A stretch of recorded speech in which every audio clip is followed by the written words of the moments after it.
The idea of not looking at something can be called denial. So you're denying something exists. It's not going to necessarily make it go away.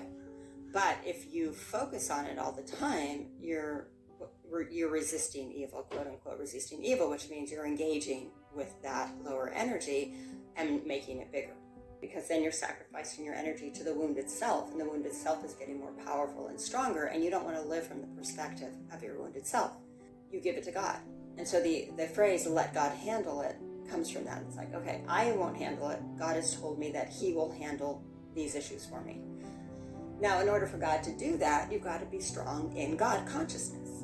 And that means to engage with that consciousness through prayer, through contemplation, through faith, through living the values of that consciousness, which means to forgive, to reach for a state of unconditional love through transcending situations in your life, finding beauty in the world. That means working on your gratitude and being and counting your blessings and appreciating those things in your life that are of our blessing, that are of value.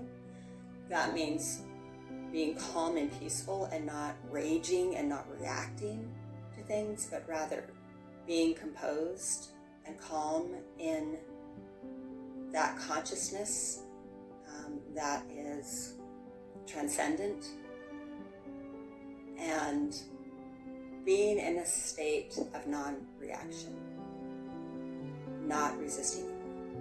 So that state of non-reaction means you're not reacting to the worldly things, because we know that the world is somewhat of an illusion. So these things that come up are kind of just pieces of our shadow at work in time and space, because that's who exists in time and space, is the time and space self, the karmic self, the wounded self, the shadow self. And so what's coming up for us are just pieces of that lower self, and the mind putting it into different sequences. And mostly it creates a way to freak us out, and so we freak out and react. But if we were to just back away and look at these sequences of pieces of trauma and drama, and realize that they're just part of the vapor of time and space and the shadow self, then we would not react so much. And we would say, okay, I'm going to distance myself from this. I'm not going to resist it. I'm not going to pay attention to it, but I am going to bring God in to deal with it, because it's there. At some level of our being, even though life at this level is illusion for the most part, because there's only God and God is good, and if anything bad is happening, is not really part of that reality, but it is part of our human reality in that it does affect us deeply. And so what we're going to do is we're not going to engage with it, but we're also not going to deny that it's there in some form. We're going to bring God into it so that he can take it and bring it up to the level of reality. And reality in God is pure love, and that is just going to God and creating relationship with him, which is our divine consciousness, which is our divine self. So that will transform the wounded self, which then will help us transcend the wound, and those will all just disappear.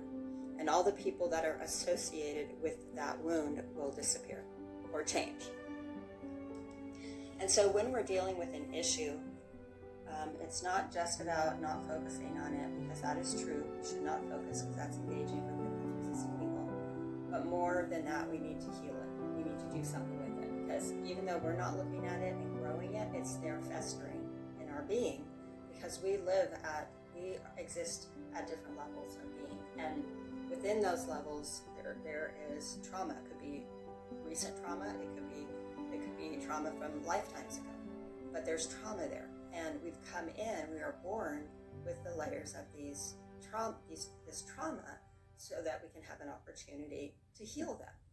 And so within us is that part of us that is going to be the healer, or at least bring us closer to the healer, and depending on our spiritual progress. And that thing something that is going to be healed.